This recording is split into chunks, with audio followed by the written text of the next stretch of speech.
Hi guys! Welcome to my vlog.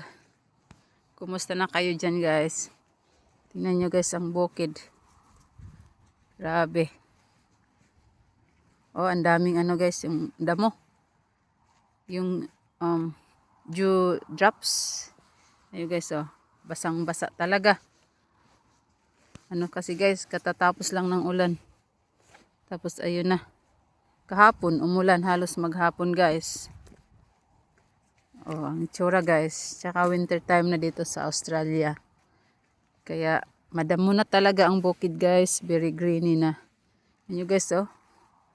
Yung damo hanggang tuhod na halos. Oh. Grabe na guys. Pero okay lang guys kahit madamo.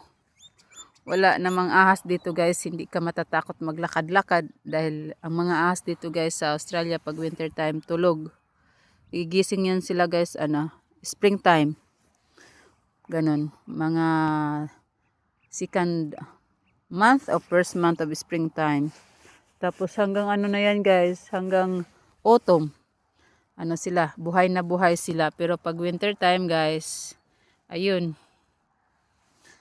Tulog na tulog sila guys. Kaya hindi rin delikado guys maglakad-lakad dito. Na kahit wala kang boats, ganyan. Pag winter time, kasi hindi sila guys active, ganyan. Pwede lang maglakad-lakad dito guys sa nakapaa. Dahil wala, hindi nga sila active guys yung mga ahas. Tingnan nyo guys, oh, na talaga, ang haba na ng damo.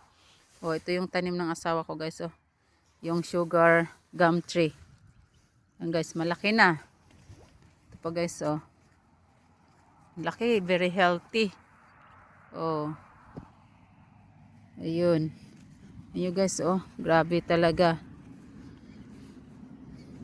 Wala kasi kaming guys, yung ride on mower ba.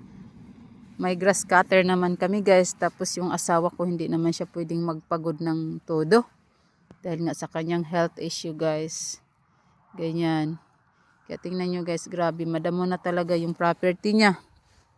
Sobrang madamo na. Hanggang yan doon guys, oh, sa malaking puno doon na. Doon pa sa gum tree, doon sa may sasakyan. Banda.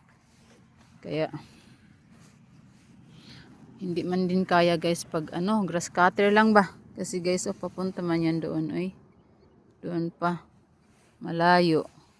O, doon pa guys. O, kung grass cutter, maabutan talaga siya guys ng siyam-siyam. Papunta pa yan doon.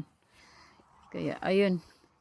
Siguro pag may, pag may pambili na kami ng lawn mower guys na ride on. Malilinis na siguro to guys. Kasi hindi ko rin naman kaya guys magamas. Uy, tatanda tayo nito lalo guys. Pag parati tayong nagagamas every single day. Ganyan. O, papunta pa yan doon sa malayo, oh. Kaya, doon sa, na yun. Doon sa may puno na yun na gum tree. Kaya, ayun. Kaya kami, maingat talaga kami dito guys pag springtime. Maglakad-lakad. Dahil nga yung mga ahas talaga, very active sila pag springtime until summer, until autumn pala. Ganun. Pero pag ganito naman guys, okay naman kahit nakapaa ka.